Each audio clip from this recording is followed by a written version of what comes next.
ಮಂಡ್ಯ ಜಿಲ್ಲೆಯಲ್ಲಿ ನಡೆದ 87ನೇ ಅಖಿಲ ಭಾರತ ಕನ್ನಡ ಸಾಹಿತ್ಯ ಸಮ್ಮೇಳನದ ಹೆಸರಿನಲ್ಲಿ ಸಿದ್ಧತೆ ಹಾಗೂ ನಿರ್ವಹಣೆಯ ಮೂಲಕ ಬಹುಕೋಟಿ ಹಗರಣ ಮಾಡಲಾಗಿದೆ ಎಂದು ಕರುನಾಡ ಸೇವಕರು ಸಂಘಟನೆಯ ರಾಜ್ಯ ವಕ್ತಾರ ಎಂ.ಬಿ. ನಾಗಣ್ಣಗೌಡ ಗಂಭೀರ ಆರೋಪ ಮಾಡಿದರು.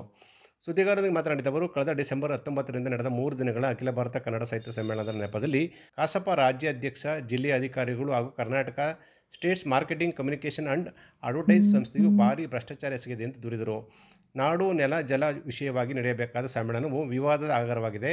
ಕಸಾಪ ರಾಜ್ಯಾಧ್ಯಕ್ಷ ಮಹೇಶ್ ಜೋಶಿ ಸ್ವಯಂ ವಿವಾದಗಳ ಸುಳಿಯಲ್ಲಿರುವುದರ ಸದುಪಯೋಗ ಪಡೆದ ಅಧಿಕಾರಿ ವರ್ಗ ಭಾರೀ ಹಗರಣವನ್ನೇ ಎಸಗಿದ್ದಾರೆ ಎಂದು ಹೇಳಿದರು. ಸಮ್ಮೇಳನದಲ್ಲಿ ವೇದಿಕೆ ಹಾಗೂ ಮತ್ತಿತರ ಸಿದ್ಧತೆಗಳು ಅಳವಡಿಸಿದ್ದ ಜರ್ಮನ್ ಟೆಂಟ್ನ ಚದರ ಅಡಿಗೆ 30 ರುಗಳಿದೆ. ಆದರೆ 3 ದಿನಗಳ ಸಮ್ಮೇಳನಕ್ಕೆ ಚದರ ಅಡಿಯೊಂದಕ್ಕೆ 69 ರು ಬಾಡಿಗೆ ನೀಡಲಾಗಿದೆ. 2025ರ ಫೆಬ್ರವರಿ ಮಾಹೆಯಲ್ಲಿ ನಡೆದ 15 ದಿನಗಳ ರಾಜ್ಯ ಮಟ್ಟದ ಖಾದಿ ಮತ್ತು ಗ್ರಾಮೋದ್ಯೋಗ ವಸ್ತು ಪ್ರದರ್ಶನ ಹಾಗೂ ಮಾರಾಟ ಖಾದಿ ಉತ್ಸವದಲ್ಲಿ ಇದೇ ಟೆಂಟ್ಗೆ 55 ರೂಪಾಯಿಯಂತೆ ನೀಡಲಾಗಿದೆ ಎಂದು ಹಗರಣದ ಉದಾಹರಣೆ ನೀಡಿದರು.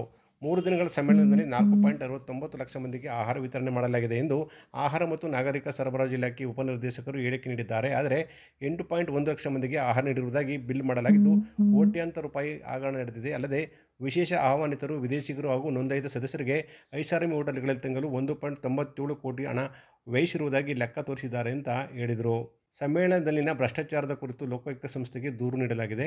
ಮುಖ್ಯಮಂತ್ರಿ ಸಿದ್ದರಾಮಯ್ಯ ಅವರು ಸೆಕ್ಷನ್ 70 ಅಡಿಯಲ್ಲಿ ತನಿಖೆಗೆ ಅವಕಾಶ ಮಾಡಿಕೊಡಬೇಕು. ಹಗರಣ ಸಂಬಂಧ ಅಧಿಕಾರಿಗಳ ಮೇಲೆ ಒತ್ತಡ ಹೇರಿರುವವರನ್ನು ಪತ್ತೆ ಹಚ್ಚಿ ಕ್ರಮ ವಹಿಸಬೇಕು ಅಂತ ಹೇಳಿದರು.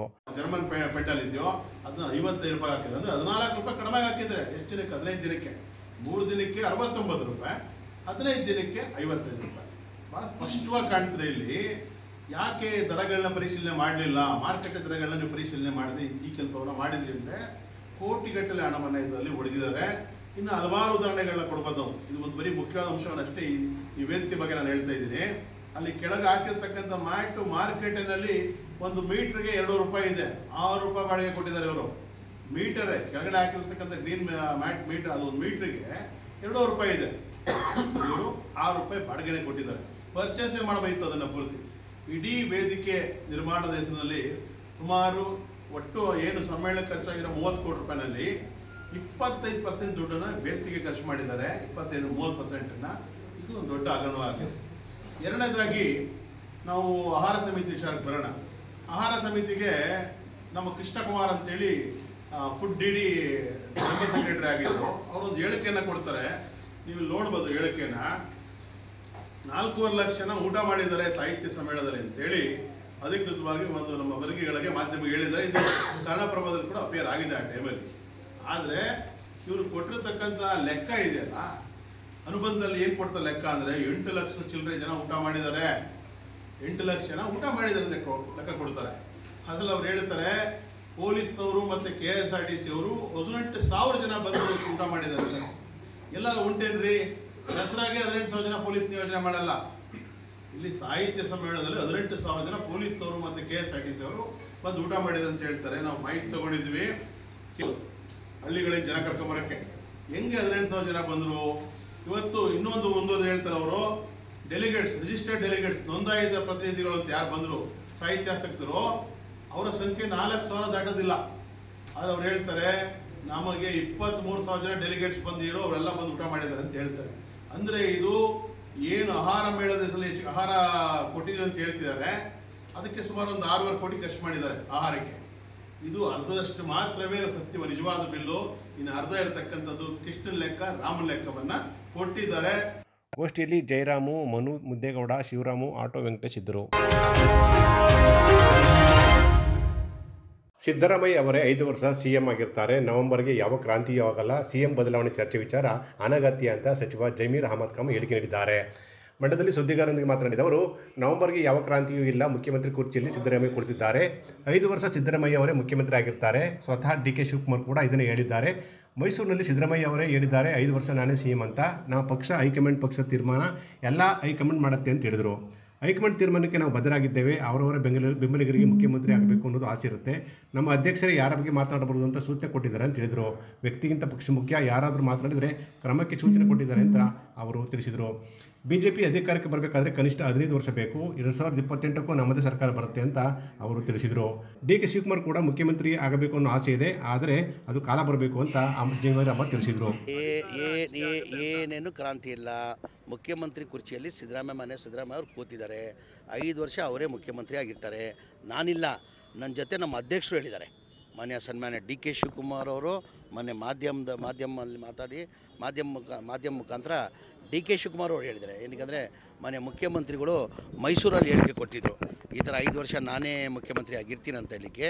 ಮೊನ್ನೆ ಡಿ.ಕೆ. ಶಿವಕುಮಾರ್ ನಮ್ಮ ಪಕ್ಷದ ಅಧ್ಯಕ್ಷರು, ನಮ್ಮ ನಾಯಕರು ಅವರು ಹೇಳಿಕೆನ ಕೊಟ್ಟಿದ್ದಾರೆ. ಸಿದ್ದರಾಮಯ್ಯ ಹೇಳ್ತಾ ಇರೋದು ಸರಿ. ಈಗ ನಮ್ಮ ಪಕ್ಷ ಹೈಕಮಾಂಡ್ ಪಕ್ಷ, ತೀರ್ಮಾನ ಮಾಡಬೇಕಾಗಿರೋದು ಯಾವುದು? ಹೈಕಮಾಂಡ್ ಮಾಡಬೇಕಾಗಿರೋದು. ನಾವೆಲ್ಲ ಹೈಕಮಾಂಡ್ ತೀರ್ಮಾನಕ್ಕೆ ನಾವೆಲ್ಲ ಬದ್ಧ. ನಾವು ಹೈಕಮಾಂಡ್ ಗೆರೆ ಹಾಕಿದ್ದು ನಾವು ಯಾರೂ ಗೆರೆ ದಾಟಲ್ಲ. ಕೆಲವರು ಈಗ ನಿಮ್ಮ ಪಕ್ಷದ ಅಧ್ಯಕ್ಷರು ಇದಾರಲ್ಲ, ಅವರ ಬೆಂಬಲಿಗರು ಆಗ್ರಹ ಮಾಡ್ತಾ ಇರುವಂಥದ್ದು. ಈಗ ಎಲ್ಲ ಅವ್ರವ್ರ ಫಾಲೋವರ್ಸ್ಗೆ ಅವ್ರವ್ರಿಗೆ ಆಸೆ ಇರ್ತದೆ, ಮುಖ್ಯಮಂತ್ರಿ ಆಗಬೇಕು ಇಲ್ಲ ಅಂತ ಇಲ್ಲ, ಇರ್ತದೆ. ಈಗ ಮನೆ ಅಧ್ಯಕ್ಷನೇ ಅಂದ್ಬಿಟ್ರಲ್ಲ, ಅಧ್ಯಕ್ಷ ಆದಮೇಲೆ ಬೇರೆ ಮಾತೇ ಇಲ್ಲಲ್ಲ. ಯಾರ ಬಗ್ಗೆನೂ ಮಾತಾಡಕೂಡ್ದು. ವ್ಯಕ್ತಿಗಿಂತ ಪಕ್ಷ ಮುಖ್ಯ. ಯಾರು ಯಾರ ಬಗ್ಗೆ ಮಾತಾಡಬಾರ್ದು. ಯಾರನ್ನ ಮಾತಾಡಿದ್ರೆ ಅವ್ರ ಮೇಲೆ ಕ್ರಮ ತೊಗೊತೀನಿ ಅಂತ ಹೇಳಿದ್ದಾರೆ. ರಂಗನಾಥ್ಗೆ ನೋಟಿಸ್ ಸರ್ವ್ ಮಾಡಿದ್ದಾರೆ, ನಮ್ಮ ಇಕ್ಬಾಲ್ ಹುಸೇನ್ಗೆ ನೋಟಿಸ್ ಸರ್ವ್ ಮಾಡಿದ್ದಾರೆ. ಹಾಗಾಗಿ ನಮ್ಮ ಪಕ್ಷ ಹೈಕಮಾಂಡ್ ತೀರ್ಮಾನ ಮಾಡ್ತಾರೆ. ಈಗ ಸದ್ಯಕ್ಕೆ ಸಿದ್ದರಾಮಯ್ಯ ಅವರ ಕುರ್ಚಿಯಲ್ಲಿ ಕೂತಿದ್ದಾರೆ. 5 ವರ್ಷ ಅವರೇ ಮುಂದುವರಿತಾರೆ ಅಂತ ನಾವು ಬರೋ ಆಸೆ ಇಟ್ಕೊಂಡಿದ್ದೀವಿ. ನಾವು ನವೆಂಬರ್ ಕ್ರಾಂತಿ ಆಗ್ತದೆ ಅಂತೇಳಿ ಅಶೋಕ್ BJP ಅವ್ರಿಗೆ ಏನು ಕೆಲಸ? ಈಗ ದಸರಾನೇ ಮಾಡಲ್ಲ ಅಂದ್ರೆ ಅಶೋಕ್ ಅವರು. ಅಶೋಕ್ ಅವ್ರು ಹೇಳಿದ್ರೆ ಯಾವ ಥರ ಒಂದು ಮಾತು ಸತ್ಯ ಆಗಿದ್ದೇನೆ ರೀ, ಒಂದು ತೋರಿಸಿ ನನಗೆ ಉದಾಹರಣೆ. ಅಶೋಕ್ ಅವ್ರು ಯಾವಾಗ ಏನಾರು ಹೇಳಿದ್ರಲ್ಲ, ಅದು ಒಂದು ಯಾವುದನ್ನ ಆಗಿರೋದು ಹೇಳಿ ನೀವು. ಈಗ ಏನಂದ್ರು ಹೋದ ವರ್ಷ ಈ ಸಿದ್ದರಾಮಯ್ಯ ದಸರಾ ಹಬ್ಬ ಮಾಡಲ್ಲ ಬರೋ ವರ್ಷ ಅಂದರು, ಮಾಡಿಲ್ವ ಸಿದ್ದರಾಮಯ್ಯ ಅವರು? ಹಾಗಾಗಿ ಅವ್ರ ಪಕ್ಷದ ನೋಡ್ಕೊಳ್ಳಿ. ಇಂಟ್ರಲ್ ಅವ್ರ ಪಕ್ಷದಲ್ಲಿ 5-6 ಗುಂಪಾಗಿದೆ. ನಮ್ಮ ಪಕ್ಷದ ವಿಚಾರ ಬಿಟ್ಟಾಗಿ ಅಂತೇಳಿ ಅವ್ರ ಪಕ್ಷನೇ ನೆಲ ಕಿಚ್ಚಿದೆ. ಇನ್ನು ಅವ್ರು ಈ ಕರ್ನಾಟಕದಲ್ಲಿ ಅಧಿಕಾರ ಬರಬೇಕಂದ್ರೆ ಕನಿಷ್ಠ 15 ವರ್ಷ ಆಯ್ತು. ಇವತ್ತು ಬರೆದಿಕೊಳ್ಳಿ, ಮಂಡ್ಯದಲ್ಲಿ ಜಮೀರ್ ಅಹಮದ್ ಖಾನ್ ಹೇಳಿಕೆನ ಕೊಟ್ಟರು ಅಂತ ಬರೆದಿಕ್ಕೊಳ್ಬೇಕು ನೀವು. 28ರಲ್ಲೂ ನಮ್ಮದೇ ಸರ್ಕಾರ. ಇವತ್ತೇನು 140 ಇದ್ದೀವಿ, ನೆಕ್ಸ್ಟ್ 150 ದಾಟ್ತೀವಿ ನಾವು. 150 ದಾಟ್ತೀವಿ. ಜನ ಬೆಂಬಲ ಇದೆ ನಮಗೆ. ಏನಕ್ಕಂದರೆ ಮೊನ್ನೆ ಚುನಾವಣೆಯಲ್ಲಿ ಉಪಚುನಾವಣೆ ಆಯಿತು 3 ಕಡೆ. ಬಳ್ಳಾರಿ, ಬಳ್ಳಾರಿಯಲ್ಲಿ ಒಂದಾಯಿತು, ಚನ್ನಪಟ್ಟಣ ಆಯಿತು, ಸಿಗ್ಗಾಂವ್ ಆಯಿತು. ಬಳ್ಳಾರಿ ನಾವು ಗೆಲ್ತಾ ಇದ್ವಿ, ಸಂಡೂರು ನಾವು ಗೆಲ್ತಾ ಇದ್ವಿ, ನಿರೀಕ್ಷೆ ಇತ್ತು ನಮಗೆ. ಚನ್ನಪಟ್ಟಣ ತಮಗೆ ಗೊತ್ತಿತ್ತು, ಫೈಟ್ ಇತ್ತು. ನಿಖಿಲ್ ಒಳ್ಳೆ ಅಭ್ಯರ್ಥಿ ಆಗಿದ್ದರು, BJP ಇಬ್ಬರು ಒಂದಾದರು. ಆಮೇಲೆ ಸಿಗ್ಗಾಂವ್ ನಮಗೆ ಭರೋಸೆ ಇರಲಿಲ್ಲ. ನಮಗೇನಿಕಂದರೆ ಬಸವರಾಜ ಬೊಮ್ಮಾಯಿಯವ್ರ ಮಗ ನಿಂತಿದ್ದ, ನಮಗೆ ಭರೋಸೆ ಇರಲಿಲ್ಲ. ಅಲ್ಲಿ ಗೆದ್ದಿಲ್ಲ ನಾವು. ಯಾಸೀರ್ ಖಾನ್ ಪಠಾಣ್ ಗೆದ್ದಿಲ್ವಾ? ನಾವು ಒಳ್ಳೆ ಸರ್ಕಾರ ಕೊಟ್ಟಿಲ್ಲ, ಜನ ಗೆಲ್ಸೋರ? 3 ಉಪಚುನಾವಣೆಯಲ್ಲಿ ನಾವು ಗೆದ್ದಿದ್ದೀವಿ. ಇನ್ನು ಮುಂದೇನು 2028ಅಲ್ಲಿ ಇವತ್ತೇನು 140 ಇದ್ದೀವಿ ನಾವು, 150 ಮೇಲೆ ಬರ್ತೀವಿ. ಇದು ಬರೆದಿಕ್ಕೊಳ್ಳಿ ನೀವು. ಪಾಂಡವಪುರ ತಾಲೂಕಿನ ಕೆರತುಣ್ಣೂರು ಕೆರೆಗೆ ಮೇಲುಕೋಟೆ ವಿಧಾನಸಭಾ ಕ್ಷೇತ್ರದ ಶಾಸಕರಾದ ದರ್ಶನ್ ಪುಟಾಣಿ ಅವರು ಭಕ್ತಿಪೂರ್ವಕವಾಗಿ ಬಾಗಿನ ಸಮರ್ಪಣೆ ಮಾಡಿದರು.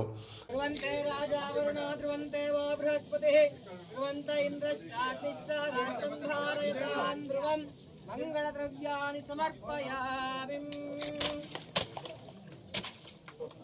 ತದೇವ ಲಗ್ನಂ ಸುದಿನಂ ತದೇವ ತಾರಾಬಲಂ ಚಂದ್ರಬಲಂ ತದೇವ ವಿದ್ಯಾಬಲಂ ದೈವಬಲಂ ತದೇವ ಲಕ್ಷ್ಮೀ ತದೇವ. ರಾಮಾನುಜಾಚಾರ್ಯರ ತಪೋಭೂಮಿಯಾಗಿರುವ ಕೆರತುಣ್ಣೂರು ಕೆರೆ ಸಾವಿರಾರು ವರ್ಷಗಳ ಇತಿಹಾಸವನ್ನು ಇಂದಿಗೂ ಒಮ್ಮೆ ಕೂಡ ಬರಿದಾಗದ ಕೆರೆಯಾಗಿ ಪ್ರಸಿದ್ಧವಾಗಿದೆ. 1035 ಎಕರೆ ವಿಸ್ತೀರ್ಣ ಹೊಂದಿರುವ ಈ ಕೆರೆ 188 ಮೀಟರ್ ಉದ್ದ ಮತ್ತು 24.74 ಮೀಟರ್ ಎತ್ತರ ಹೊಂದಿದೆ.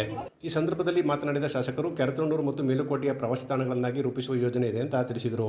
ಈ ಸಂದರ್ಭದಲ್ಲಿ ರೈತ ಮುಖಂಡ ಕಾಳೇಗೌಡರು ವಡ್ಡರಹಳ್ಳಿಗೆ ಹೈ ಲೆವೆಲ್ ಟ್ಯೂಬ್ ಅಳವಡಿಸಲಾಗದೆ ನೀರು ಸರಬರಾಜು ಆಗದ ಸಮಸ್ಯೆಯನ್ನು ಉಲ್ಲೇಖಿಸಿದಾಗ ಶಾಸಕರು ತಕ್ಷಣ ಕ್ರಮ ಕೈಗೊಳ್ಳುವ ಭರವಸೆ ನೀಡಿದರು. ಅದೇ ರೀತಿ ಚಂದ್ರ ಗ್ರಾಮದ ಬಳಿ ಕಾಲುವೆಗಳನ್ನು ಮುಚ್ಚಿ ಅಕ್ರಮ ಕಟ್ಟಡಗಳನ್ನು ನಿರ್ಮಿಸಿರುವ ಬಗ್ಗೆ ರೈತರು ಕಿಡಿಕಾರಿದಾಗ ಅಧಿಕಾರಿಗಳಿಗೆ ಸೂಕ್ತ ಕ್ರಮ ಕೈಗೊಳ್ಳುವಂತೆ ಶಾಸಕರು ಸೂಚನೆ ನೀಡಿದರು. ಹೋದ್ಸತಿ ಬಂದಾಗ ಸುಮಾರು ಸಮಸ್ಯೆಗಳನ್ನ ಇಲ್ಲಿ ಪ್ರಸ್ತಾಪ ಮಾಡಿದ್ರಿ. ಅದನ್ನ DPR ಮಾಡಿಸಿ ನಾವು ಏನು ಅಪ್ರೂವಲ್ ತಗೊಂಡಿದ್ದೀವಿ. ಅದನ್ನ ಸುಮಾರು ಈ ಹೇಮಾವತಿ ಇದಕ್ಕೆ ನಾಲೆ ಅಚ್ಚುಕಟ್ಟಿಗೆನೆ ಒಂದು ಸುಮಾರು 35 ಕೋಟಿ ರೂಪಾಯಿ ಅಷ್ಟು ನಾವು ಅನುದಾನನ ಬಿಡುಗಡೆ ಮಾಡಿಸ್ಕೊಂಡಿದ್ದೀವಿ. ಇದು ಅದರಲ್ಲಿ ಏನೇನು ಕೆಲಸಗಳಾಗಿದೆ, ಇನ್ನು ಕೆಲಸ ಶುರುವಾಗಿಲ್ಲ. ಇದು ಅನುದಾನ ಬಿಡುಗಡೆ ಮಾಡಿದ್ದಾರೆ. ಟೆಂಡರ್ ಆದ ತಕ್ಷಣ ಕೆಲಸ ಶುರು ಆಗುತ್ತೆ. ನೀವು ಕೇಳಿದಕ್ಕೆ ಕೆಲಸ ಶುರು ಮಾಡಿ ಅಂತ ಹೇಳಿದ್ರಲ್ಲ, ಬಾಕಿ ಇರೋದು ಯಾವುದೋ ಒಂದಿದೆ, ಇನ್ನೊಂದು ಅದು ಟೆಂಡ್ರು 2-3 ಸತಿ ಆಗಿತ್ತು, ಯಾರು ಕ್ವಾಲಿಫೈ ಆಗಿರಲಿಲ್ಲ. ಅಂಥದ್ದು ಸುಮಾರು 35 ಕೋಟಿ ಇನ್ನೊಂದಿದೆ ಸೆಪ್ರೇಟ್ ಆಗಿ, 32 ಕೋಟಿ ರೂಪಾಯಿ ಇದೆ. ಅದ್ರದ್ದು ಇನ್ನೂ ಶುರು ಆಗಿಲ್ಲ ಕೆಲಸ, ಯಾಕೆಂದ್ರೆ ಟೆಂಡರ್ ನಿಂತಿಲ್ಲ. ಕೆಲಸ ಮಾಡಿರೋರು ಯಾರು ಕಾಂಟ್ರಾಕ್ಟರ್ಗಳು ಸಿಕ್ಕಿರಲಿಲ್ಲ. ಅದಕ್ಕೆ ಈಗ ಫೈನಲೈಸ್ ಮಾಡಿ ರೆಡಿ ಮಾಡ್ತಾ ಇದ್ದೀವಿ ಅದನ್ನು ಸರ್ಕಾರದ ಮಟ್ಟದಲ್ಲಿ. ಅದು ಇವೆರಡು ಎಲ್ಲ ಅಪ್ರೂವ್ ಆಗಿರೋದು, ಟೆಂಡರ್ ಆಗಿರೋದು, ಎಲ್ಲ ಕೆಲಸಗಳು ಶುರುವಾಗಿದೆ. ನಮಗೆ ಮಾಹಿತಿ ಅದ್ರ ಪ್ರಕಾರ ಇದೆ. ಇದೇನು ನೀವು ಇನ್ನೊಂದು ಹೇಳಿದ್ರಿ, ಕಾರ್ವೆ ಮುಚ್ಚಿಸ್ಕೊಂಡು ಇದು ಮಾಡಿದ್ರೆ, ಅದನ್ನ ದಯವಿಟ್ಟು ನೀವು ಸರ್ವೇಯರ್ನ ಕರ್ಕೊಂಡು ಹೋಗಿ ಅದನ್ನ ಏನು ತೆರವು ಮಾಡಿಸ್ಬೇಕು ದಯವಿಟ್ಟು ಅದನ್ನ ತೆರವು ಮಾಡಿಸಿ. ಈ ಸಂದರ್ಭದಲ್ಲಿ ವಿಜಯ್ ಕುಮಾರ್, ಗಂಗಾಧರ್, ಮಾಯಿಗೌಡ ಸೇರಿದಂತೆ ಅನೇಕ ಗಣ್ಯರು ಹಾಜರಿದ್ದರು. ರಾಜ್ಯ ಸರ್ಕಾರದಿಂದ ನಡೆಸುತ್ತಿರುವ ಸಾಮಾಜಿಕ ಹಾಗೂ ಶೈಕ್ಷಣಿಕ ಸಮೀಕ್ಷೆ ಮಾಡಲು ಬರುವ ಅಧಿಕಾರಿಗಳಿಗೆ ನಾವು ಮಾಹಿತಿ ನೀಡಿಲ್ಲ ಎಂದು ಬಿಜೆಪಿ ನಾಯಕರ ಹೇಳಿಕೆಗೆ ಮದ್ದೂರು ಶಾಸಕ KM ಉದಯ್ ಆಕ್ರೋಶ ವ್ಯಕ್ತಪಡಿಸಿದ್ದಾರೆ.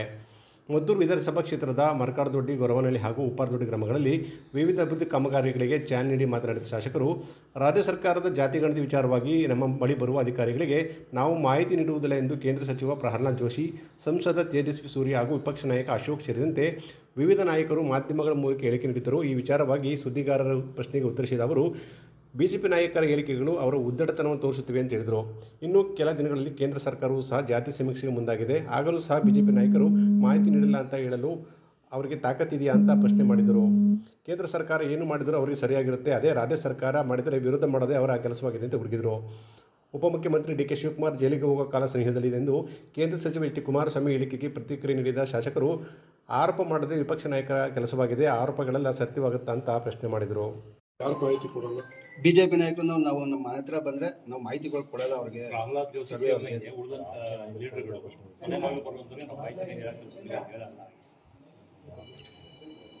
ಅಂದ್ರೆ ಅವ್ರ ಉದ್ದಟತನ ಎಷ್ಟಿದೆ ಅನ್ನೋದನ್ನ ಇದು ತೋರಿಸ್ತಾರೆ. ಮಾಹಿತಿ ಕೊಡಲ್ಲ ಅಂದ್ರೆ ಈಗ ಕೇಂದ್ರದವರು ನಿರ್ಧಾರ ಮಾಡಬೇಕು ಅಂತ ಅವಾಗ ಅದನ್ನ ಹೇಳಿ, ಅವ್ರು ಹೇಳ್ತಾರ ತಾಕತ್ತಿದೆಯಾ ಅವ್ರಿಗೆ? ಕೇಂದ್ರದವ್ರು ಏನ್ ಮಾಡಿದ್ರು ಸರಿ, ರಾಜ್ಯದಲ್ಲಿ ಮಾಡಿದ್ರು ಅದಕ್ಕೆ ಒಟ್ಟಲ್ಲಿ ಅವ್ರಿಗೆ ಅನ್ಎಂಪ್ಲಾಯ್ಡ್ 100%. ಇವತ್ತಿನ ಅಭಿವೃದ್ಧಿ ಬಗ್ಗೆ ಒಟ್ಟು ಎಷ್ಟು ಪ್ರವಾಸಿಗರು ದಂಡೆ ಜಾಸ್ತಿ ಆಗ್ತದೆ. ಮುಂದಿನ ದಿನಗಳನ್ನ ಕಂಟಿನ್ಯೂ ಮಾಡೋ ವ್ಯವಸ್ಥೆ ಇದೆಯಾ? ಸರ್ಕಾರ ಏನು ತೀರ್ಮಾನ? ಅದು ನಿರಂತರವಾಗಿ ಅಲ್ಲಿ ಕಾವೇರಿ ಆರತಿನ ಮಾಡಬೇಕು ಅಂತ ಮಾನ್ಯ ಉಪಮುಖ್ಯಮಂತ್ರಿಗಳು ಒಂದು ತಂಡವನ್ನು ನಮ್ಮ ಜಿಲ್ಲಾ ಉಸ್ತುವಾರಿ ಚಂದ್ರಶೇಖರ್ ನೇತೃತ್ವದಲ್ಲಿ ನನ್ನೂ ಸೇರಿದಂಗೆ ಹಲವಾರು ಶಾಸಕರು, ಅಧಿಕಾರಿಗಳ ತಂಡ ವಾರಣಾಸಿ ಇದೆಲ್ಲ ಹೋಗಿದ್ರು. ಅಲ್ಲೆಲ್ಲ ಪರಿಶೀಲನೆ ಮಾಡ್ಕೊಂಡು ಇಲ್ಲಿ ಮಾಡಬೇಕು ಅನ್ನೋದ್ರ ಬಗ್ಗೆ ಮುನ್ನೆಚ್ಚರಿಕೆಯಾಗಿ ಅಲ್ಲೆಲ್ಲ ಒಂದು ಎಲ್ಲ ವಿಸ್ತಾರವಾದ ವರದಿಯನ್ನು ತಗೊಂಡಿದ್ದಾರೆ. ಇದು ಇಷ್ಟೊಂದು ಮೈಸೂರು ಒಂದು ವಿಶಿಷ್ಟವಾದ ಪ್ರವಾಸಿ ತಾಣ, ಇಲ್ಲಿ ಇದು ಇದ್ರೆ ಇನ್ನೂ ಪ್ರವಾಸಿಗರು ಆಕರ್ಷಣೆ, ಇದೊಂದು ಕೂಡ ಹೈಲೈಟ್ ಆಗ್ತದೆ. ಜೊತೆಗೆ ಬಹಳಷ್ಟು ಉದ್ಯೋಗ ಸೃಷ್ಟಿ ಆಗ್ತದೆ. ನಿಟ್ಟಿನಲ್ಲಿ ಇದ್ರ ಬಗ್ಗೆ ಹೆಚ್ಚು ಆಸಕ್ತಿ ವಹಿಸಿ ಈಗ ಟ್ರಯಲ್ ಆಗಿ ಒಂದು ದಸರಾ ಟೈಮಲ್ಲಿ 5 ದಿವಸಗಳ ಕಾಲ ನಡೀತಾ ಇದೆ. ಇದು ಬಹುತೇಕ ಇದು ಮುಂದಿನ ದಿನಗಳಲ್ಲಿ ನಿರಂತರವಾಗಿ ಮಾಡುವ, ಅದಕ್ಕೆ ಇಷ್ಟು ದಿವಸ ಅಂತ ನಿಗದಿ ಮಾಡೋ ಏನು ನಿರಂತರವಾಗಿ ಅಲ್ಲಿ ಕಾವೇರಿ ಆರತಿ ಆಗೋದು ನಡೆಯುತ್ತೆ.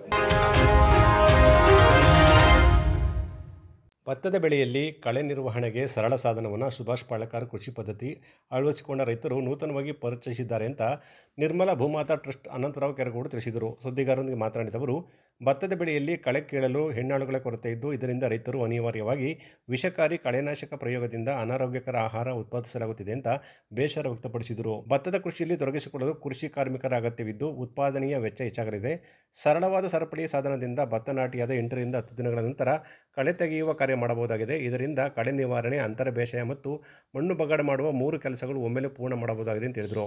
ಸುಭಾಷ್ ಪಾಳೇಕರ್ ಕೃಷಿ ಪದ್ಧತಿ ಅಳವಡಿಸಿಕೊಂಡಿರುವ ಜಗದೀಶ್ ಮತ್ತು ಸೊಳ್ಳೆಪುರ ಚಂದ್ರಶೇಖರ್ ಸಾಧನವನ್ನು ಅಭಿವೃದ್ಧಿಪಡಿಸಿದ್ದು, ಸೆಪ್ಟೆಂಬರ್ 28ರಂದು ಇದೇ ಕೃಷಿ ಪದ್ಧತಿ ಅಳವಡಿಸಿಕೊಂಡ ಗದ್ದೆಯಲ್ಲಿ ರೈತರ ಸಮ್ಮುಖದಲ್ಲಿ ಪ್ರಾಯೋಗಿಕವಾಗಿ ಬಳಕೆ ಮಾಡಲಾಗಿದೆ. ಈ ಸಾಧನವು ಅತ್ಯಂತ ಉಪಯೋಗಕರ ಎಂದು ರುಜುವಾತಾಗಿದೆ ಅಂತ ಹೇಳಿದರು. ಈ ಸಾಧನವನ್ನು 5 ಅಡಿ ಉದ್ದದ 2.5 ಇಂಚಿನ PVC ಪೈಪ್, 5 ಅಡಿ ಉದ್ದದ ಕಬ್ಬಿಣದ ರಾಡಿಗೆ 2 ಇಂಚು ಅಂತರದಲ್ಲಿ 2.5 ಇಂಚಿನ ಕಬ್ಬಿಣದ ಸರಳು ಅದರೊಟ್ಟಿಗೆ ನೆಟ್ಟು ಬೋಲ್ಟನ್ನು ಅಳವಡಿಸಿ ತಯಾರಿಸಲಾಗಿದ್ದು ಸುಮಾರು 16 kg ತೂಗಲಿದೆ. ಇದೇ ಸಾಧನವನ್ನು 3 ಅಡಿ ಉದ್ದದ ಅಳತೆಯಲ್ಲಿ ಮಾಡಿಕೊಂಡಲ್ಲಿ 8 kgಗೆ ತೂಕವನ್ನು ಇಳಿಸಬಹುದಾಗಿದೆ ಅಂತ ಅವರು ಹೇಳಿದರು. ಬರ್ತಾ ಇದ್ವಿ. ನಮಗಿರ್ತಕ್ಕಂಥ ದೊಡ್ಡ ಸವಾಲೇ ಸುಭಾಷ್ ಪಾಳೇಕರ್ ಅವರ ಕೃಷಿ ಪದ್ಧತಿ ಅನುಸರಿಸೋದಕ್ಕೆ ಹೆಣ್ಣಾಳುಗಳ ಕೊರತೆ ಇದೆ, ತೀವ್ರವಾದ ಕೊರತೆ ಇದೆ. ಸಮೀಕ್ಷೆ ಸರಿಯಾಗಿ ಸಿಕ್ಕಲ್ಲ, ಕಳೆ ಕೀಳ್ಸೋಕ್ಕಾಗಲ್ಲ, ಭತ್ತದ ಬೆಳೆಯಲ್ಲಿ ಇಳುವರಿ ತೀವ್ರ ಕಡಿಮೆ ಆಗುತ್ತೆ. ಹಾಗಾಗಿ ಈ ಒಂದು ನಿಟ್ಟಲ್ಲಿ ನಾವು SPK ವರ್ಕ್ಶಾಪ್ ಗ್ರೂಪ್ ಅಂತ ಇದೆ, ಅದರಲ್ಲಿ ಚರ್ಚೆ ಮಾಡ್ತಾ ಇದ್ದಂಥ ಸಂದರ್ಭದಲ್ಲಿ ಕಟ್ಟೆಪುರ ಅಂತೇಳಿ ಒಂದು ಊರಿದೆ, KR ನಗರ ಅಥವಾ ಪಿರಿಯಾಪಟ್ಟಣ ತಾಲೂಕು ಇರಬೇಕು. ಅಲ್ಲಿ ಒಬ್ಬರು ರೈತರು ನಾವು ಹೆಣ್ಣಾಳುಗಳೇ ಕರೆದಿಲ್ಲ 4 ವರ್ಷದಿಂದ ಪರಿಪೂರ್ಣ ಕಳೆ ನಿರ್ವಹಣೆ ಮಾಡ್ತಾಯಿದ್ದೀನಿ ಅಂತ ವಿಚಾರ ಪ್ರಸ್ತಾಪ ಮಾಡಿದ್ರು. ಆಶ್ಚರ್ಯ ಆಯಿತು ನನಗೆ.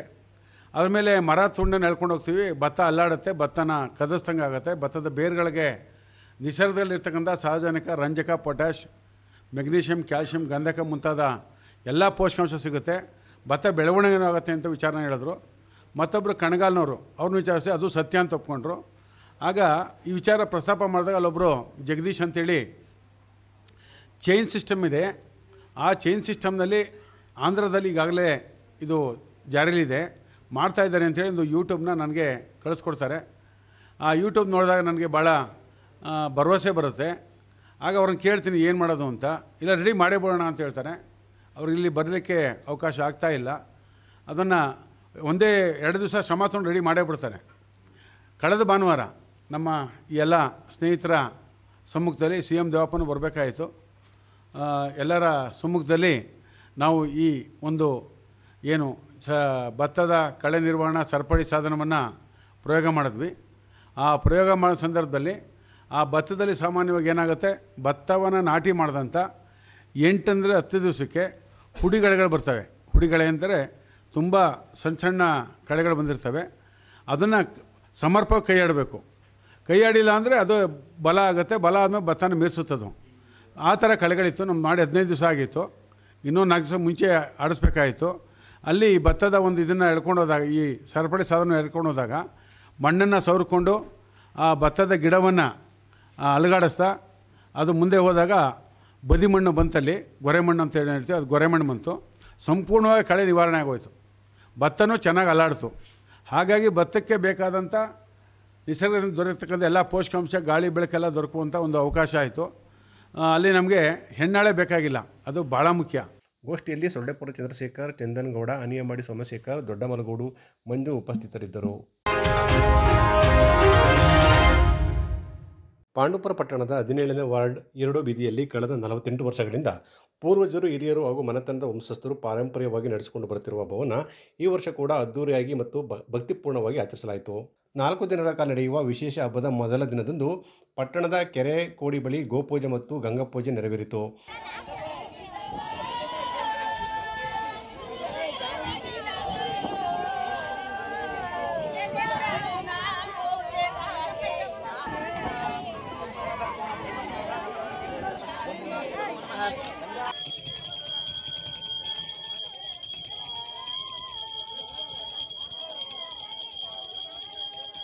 ನಂತರ ಊರಿನ ಮಹಿಳೆಯರು ಪೂರ್ಣಕುಂಭ ಕಳಶಗಳನ್ನು ಹೊತ್ತು ತಮಟೆ ವಾದ್ಯಗಳೊಂದಿಗೆ ಪ್ರಮುಖ ಬೀದಿಗಳಲ್ಲಿ ಮೆರವಣಿಗೆ ನಡೆಸಿದರು.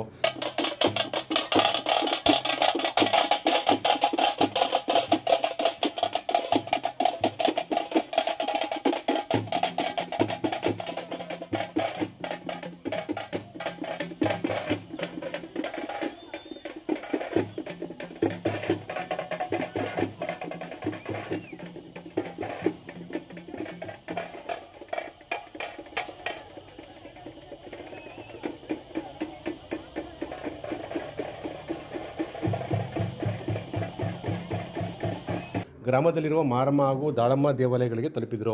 ಅಲ್ಲಿಗೆ ಪೂರ್ಣಕುಂಭವನ್ನು ಎರಚಿ ಶಾಂತಿ ಹೋಮ ಹಾಗೂ ಗಣಹೋಮ ಸೇರಿದಂತೆ ಅನೇಕ ಹೋಮಗಳನ್ನು ನೆರವೇರಿಸಿದರು. ಹಬ್ಬದ 3ನೇ ದಿನ ಬಲಿಪೂಜೆ ಹಾಗೂ ಅನ್ನಸಂತರ್ಪಣೆ ನಡೆಯಲಿದ್ದು, ತಾಯಿಯ ಕೃಪೆಗೆ ನಾಡಿನ ದಿನ ಭಕ್ತರೆಲ್ಲರೂ ಪಾತ್ರರಾಗುವಂತೆ ಹಬ್ಬದ ಮುಖಂಡರು ತಿಳಿಸಿದರು.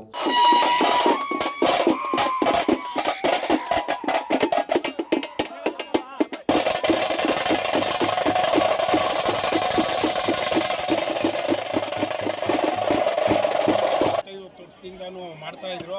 ಕಾರಣಾಂತರದಿಂದ ಏನು ಕೊರತೆ ಏನು ಇವರಿಗೆ ಹಬ್ಬ ಹರಿದಿನ ಮಾಡೋದನ್ನು ಕಮ್ಮಿ ಮಾಡಿರೋದ್ರಿಂದ ಊರಲ್ಲಿ ಅಶಾಂತಿ ನೆಮ್ಮದಿ ಇರ್ತಿರಲಿಲ್ಲ, ಸಾವು ನೋವುಗಳು ಜಾಸ್ತಿ ಆಗ್ತಿದ್ದೋ. ಆ ಒಂದು ಕಾರಣದಲ್ಲಿ ನಾವು ಐನೂರನ್ನ ನಮ್ಮ ಯಜಮಾನರುಗಳು ಕೇಳ್ಕೊ ಬಂದಿರೋದ್ರಿಂದ ಒಂದು ಪೂಜೆ ಮಾಡಬೇಕು, ನೀವು ತುಂಬ ವರ್ಷ ಆಗಿದೆ, ಅದು ನಿಲ್ಲಿಸಿರೋದ್ರಿಂದ ನಿಮ್ಗೆ ಅಡಚಣೆ ಅವೆಲ್ಲ ಆಗ್ತಾ ಇದೆ, ಅದು ಸುಗಮವಾಗಿ ನಿಮ್ಮ ಒಂದು ಇದರಲ್ಲಿ ಯಜಮಾನರ ಸಮ್ಮುಖದಲ್ಲಿ ಪೂಜೆ ಮಾಡಿದ್ರೆ ಒಳ್ಳೆಯದಾಗುತ್ತೆ ಅಂದರು. ಅದೇ ರೀತಿ ಗ್ರಾಮದಲ್ಲಿ ಇವತ್ತು ಎಲ್ಲರ ಯಜಮಾನರು ಮತ್ತು ಯುವಕರು ಎಲ್ಲ ಸೇರಿಕೊಂಡು ಅವ್ರ ಕೈಲಾದಂಥ ಒಂದು ಧನ ಸಹಾಯನ ನೀಡಿ ಈ ಹಬ್ಬನ ಮಾಡ್ತಾರೆ. ಈ ಹಬ್ಬದಿಂದ ಶಾಂತಿ, ಸುಖ, ನೆಮ್ಮದಿ ಸಿಗಲಿ, ಮಕ್ಕಳಿಗೆ ಒಳ್ಳೆಯದಾಗಲಿ, ಎಲ್ರಿಗೂ ಹೆಂಗಸರಿಗೆ, ಗಂಡಸರಿಗೆ, ಮಕ್ಕಳಿಗೆ, ಯುವಕರಿಗೆ ಎಲ್ರಿಗೂ ಒಳ್ಳೆಯದಾಗಲಿ ಅಂತ ಈ ಹಬ್ಬನ ಆಚರಿಸ್ತಾ ಇದ್ದೀವಿ. ಈ ಸಂದರ್ಭದಲ್ಲಿ ಮನೆ ಮನೆಗಳಲ್ಲಿ ದೀಪಾಲಂಕಾರ ಹೊಡೆಯುತ್ತಿದ್ದು, ಬಣ್ಣ ಬಣ್ಣದ ರಂಗೋಲಿಗಳು ಬೀದಿಗಳನ್ನು ಮೆರೆಗೊಳಿಸುತ್ತಿದ್ದು ಹಬ್ಬದ ಸಡಗರ ಕಂಡುಬಂತು. ಮಂಡ್ಯ ತಾಲೂಕು ಹೊಳಲು ಗ್ರಾಮದಲ್ಲಿ ನವರಾತ್ರಿ ಹಬ್ಬದ ಪ್ರಯುಕ್ತ ಕೇಶವನಾರಾಯಣ ಸ್ವಾಮಿ ಹಾಗೂ ತಾಂಡವೇಶ್ವರ ಸ್ವಾಮಿ ಉತ್ಸವ ಮೂರ್ತಿಯನ್ನು ವಿಶೇಷವಾಗಿ ವಿವಿಧ ಹೂಗಳಿಂದ ಅಲಂಕರಿಸಿ ಶ್ರೀ ತಾಂಡವೇಶ್ವರ ಸ್ವಾಮಿ ದೇವಸ್ಥಾನದ ಅರ್ಚಕರು ಹಾಗೂ ಕೇಶವನಾರಾಯಣ ಸ್ವಾಮಿ ದೇವಸ್ಥಾನ ಅರ್ಚಕರು ಸೇರಿ ದೇವರಿಗೆ ವಿಶೇಷ ಪೂಜೆ ಸಲ್ಲಿಸಿದರು. ನಂತರ ಗ್ರಾಮದ ದೊಡ್ಡಮತ್ತಾಯಿ ದೇವಸ್ಥಾನದ ಆವರಣದಲ್ಲಿ ಟ್ರ್ಯಾಕ್ಟರ್ ಮುಖಾಂತರ ಮಂಗಳವಾದ್ಯ ಸಮೇತ ಗ್ರಾಮದ ಪ್ರಮುಖ ಬೀದಿಗಳಲ್ಲಿ ಮೆರವಣಿಗೆ ಮಾಡಲಾಯಿತು. ಗ್ರಾಮದ ಮಹಿಳೆಯರು ಮತ್ತು ಮಕ್ಕಳು ದೇವರಿಗೆ ವಿಶೇಷವಾಗಿ ಆರತಿ ಬೆಳಗಿಸಿ ಪೂಜೆ ಸಲ್ಲಿಸಿದರು.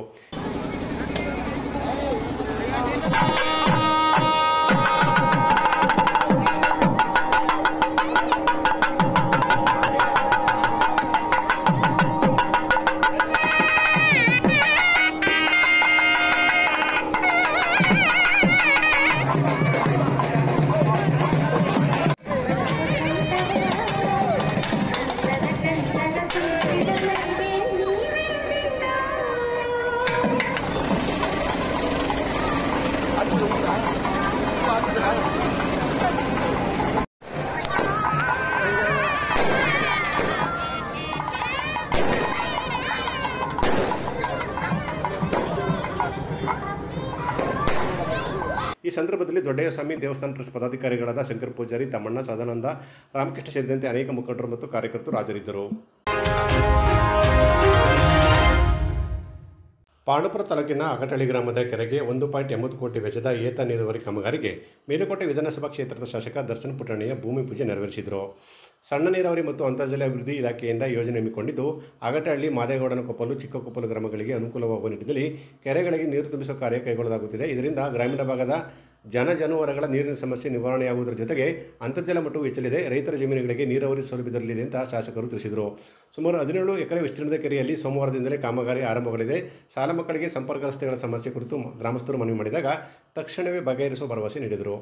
ಇರಿಗೇಷನ್ನಲ್ಲಿ ಒಂದು ಏನು 3-4 ಸುತ್ತಲೂ 3-4 ಊರುಗಳಿಗೆ ಅನುಕೂಲ ಆಗಂಗೆ ಈ ಭಾಗಕ್ಕೆ ನೀರೇ ಇರಲಿಲ್ಲ. ಇದು ಯಾವ ಥರ ಇಲ್ಲಿ ನನಗಂತೂ ಸುಮಾರು ಊರಿಗೆ ಬಂದಾಗ ನನಗೂ ಬೇಜಾರಾಗ್ತಾ ಇತ್ತು. ಏನಾದರೂ ಮಾಡಿ ಇದು ಮಾಡಿಸ್ಲೇಬೇಕು ಅಂತೇಳಿ 1,80,00,000 ವೆಚ್ಚದಲ್ಲಿ ಒಂದು ಪ್ರಾಜೆಕ್ಟನ್ನು ಕೈಗೆ ತಗೊಂಡು ಮಾಡ್ತಾಯಿದ್ದೀವಿ. ಇವತ್ತು ಪೂಜೆ ಮಾಡಿದ್ದೀವಿ. ಅಕ್ಕಳ್ಳಿ ಕೆರೆ, ಮಾರುಚಾಕ್ನಳ್ಳಿ ಹಳ್ಳದಿಂದ ಇಲ್ಲಿಗೆ ಕನೆಕ್ಷನ್ ಮಾಡಿ ಲಿಫ್ಟ್ ಮಾಡಿದ ನೀರನ್ನು ಇಲ್ಲಿಗೆ ನಾವು ಸೇರಿಸ್ತೀವಿ. ಜೊತೆಗೆ 3 ಕೆರೆ, ಇದು ಮತ್ತು ಚಿಕ್ಕಕೊಪ್ಪಲು ಕೆರೆ ಮತ್ತು ಮಾದೇಗೌಡನ ಕೊಪ್ಪಲು ಕೆರೆ, ಇದಿಷ್ಟಕ್ಕೂ ಸೇರಿದಂಗೆ ಇದೊಂದು ಪ್ರಾಜೆಕ್ಟನ್ನು ಶುರು ಮಾಡಿದ್ದೀವಿ. ಸರ್, ಇನ್ನೊಂದು ಸಮಸ್ಯೆ, ಈ ಗ್ರಾಮಸ್ಥರು ಸಂಪರ್ಕ ರಸ್ತೆಗಳ ಅಭಿವೃದ್ಧಿ ಆಗಿಲ್ಲ ಅಂತ.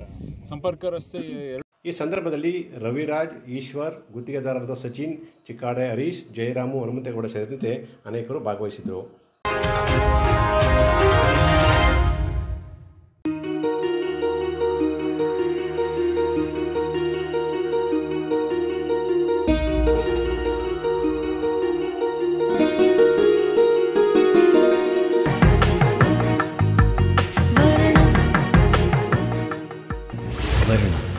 ಇದು ಬಾಂಧವ್ಯಗಳ ಬೆಸುಗೆ,